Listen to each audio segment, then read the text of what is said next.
Videophantoms! Scary stories! Before we begin, please make sure you visit our Video Phantoms website every day and check out all of the new content and cool stuff we have for you over there. Also, make sure you subscribe to the channel so you won't miss whenever we upload next. With that being said, let's grab your popcorn and enjoy the video. Today's scary story about weird creatures is called the Shadow Stalker. Buckle up because the story starts now. It started innocuously enough, as these things often do.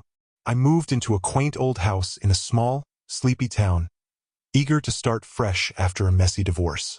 The house had a rustic charm, with its creaky wooden floors and antique fixtures.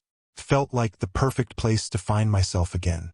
The first time I noticed something odd was on my second night in the house. I was brushing my teeth in the bathroom, the only light coming from the small bulb above the mirror. As I looked up, rinsing my mouth, I caught a glimpse of something moving in the mirror behind me. I spun around, but there was nothing there.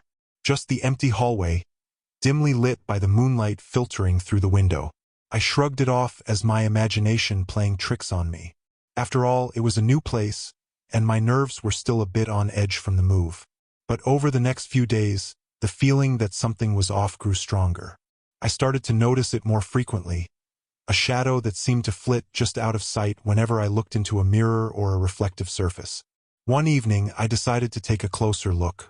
I stood in front of the bathroom mirror, staring intently at my reflection, trying to catch any sign of movement.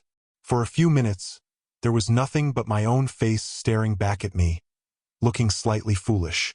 Then, just as I was about to give up, I saw it again, a dark shape like a person, moving behind me in the mirror. My heart pounded in my chest as I turned around quickly, but once again, the hallway was empty. I could feel the hairs on the back of my neck stand up. Something was definitely wrong. I called my best friend, Sarah, to come over and spend the night. She arrived with a bottle of wine and a skeptical smile, ready to dispel my fears with laughter and good company. We chatted and drank, and for a while, I almost forgot about the strange occurrences. But later, as we were getting ready for bed, Sarah went to the bathroom and came out pale and shaken. "I saw it," she said, her voice trembling. "I saw the shadow." We stayed up late talking about what it could be. Sarah suggested it might be a trick of the light or a figment of my imagination, but the fear in her eyes told me she didn't really believe that. We decided to do some research the next day. The local library was a treasure trove of old books and town records. We pored over them, looking for any mention of strange happenings or haunted houses. After hours of searching, we found a mention of a shadowy figure that had been reported in several old houses around town over the years. The accounts were vague and varied, but they all described a dark shape that appeared in mirrors and reflective surfaces, always just out of sight. The stories were chilling, but they didn't provide any solutions. We went back to the house, feeling more unnerved than ever. That night, I had a nightmare. I was standing in front of the bathroom mirror, staring at my reflection, when the shadow appeared behind me. This time, it didn't disappear when I turned around. It stepped out of the mirror, a dark, faceless figure, and reached for me. I woke up drenched in sweat, my heart racing. The house was silent, but I could feel the presence of the shadow lurking somewhere in the darkness. I knew I had to do something. I couldn't live like this, constantly on edge, afraid to look into a mirror.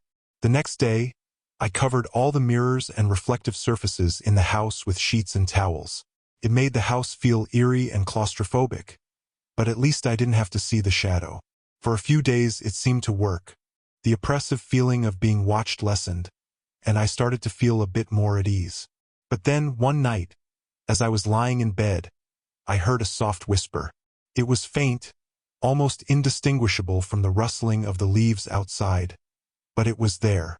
I sat up, straining to hear. The whisper grew louder, more insistent. It seemed to be coming from the direction of the covered bathroom mirror. I got up slowly, my heart pounding in my chest. I approached the bathroom, my steps hesitant.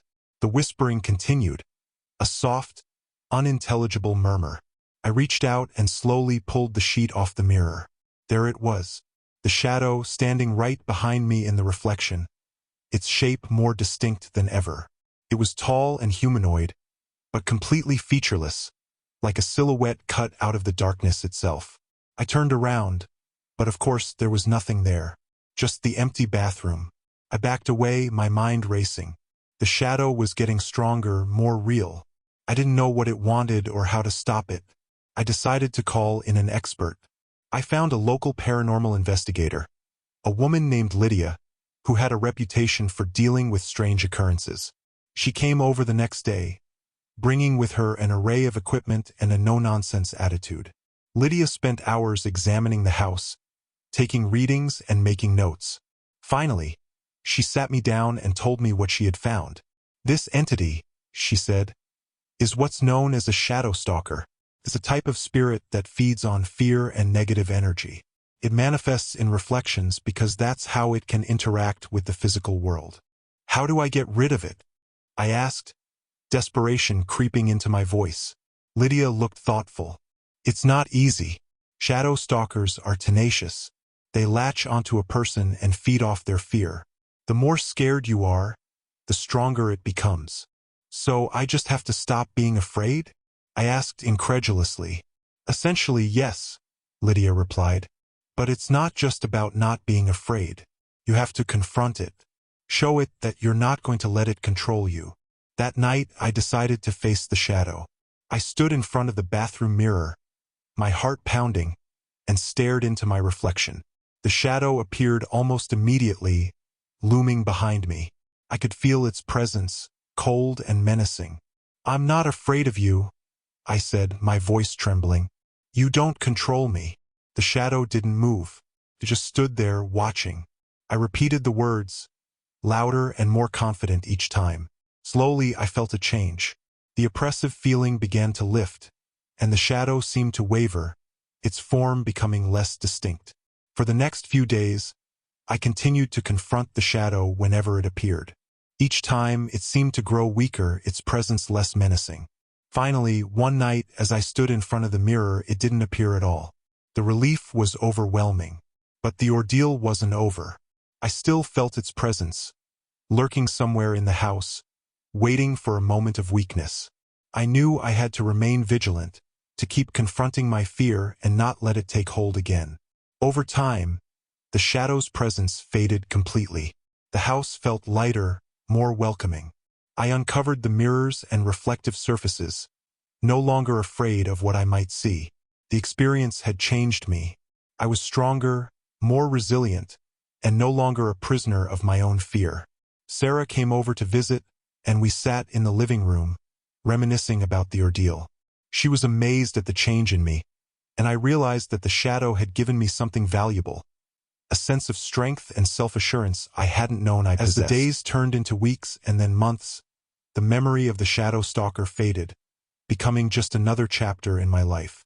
The house, once a place of fear, had become a sanctuary. I had faced my darkest fears and emerged stronger for it.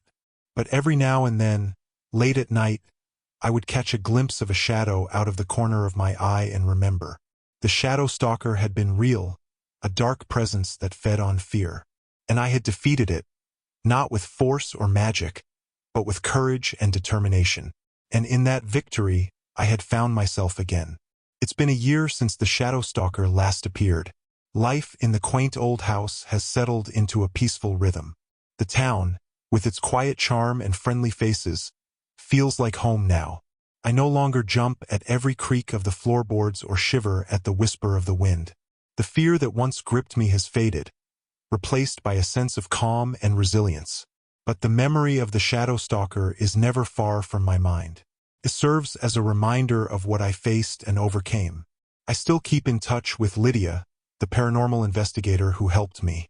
We've become friends, bonded by the strange and terrifying experience we shared. She checks in on me occasionally, making sure that the shadow hasn't returned. One evening, as I was tidying up the attic, I came across an old, dusty box filled with family photos and heirlooms.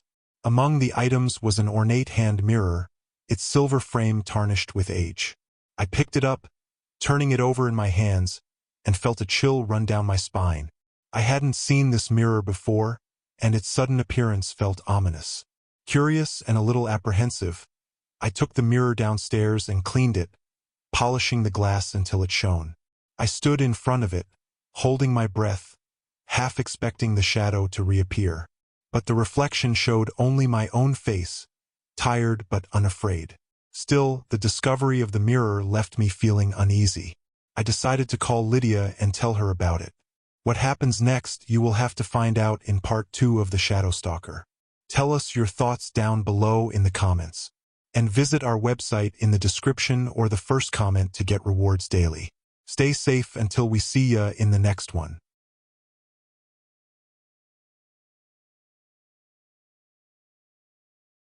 Hey, what's up guys, this your boy Corn318. I hope you enjoyed the video. Please like this video and subscribe to my channel. It really helps me to grow. And guys, if you really enjoyed the video, please give it a share on social media, Facebook, Twitter, wherever you guys be hanging out at the most. It really helps and I appreciate it, guys.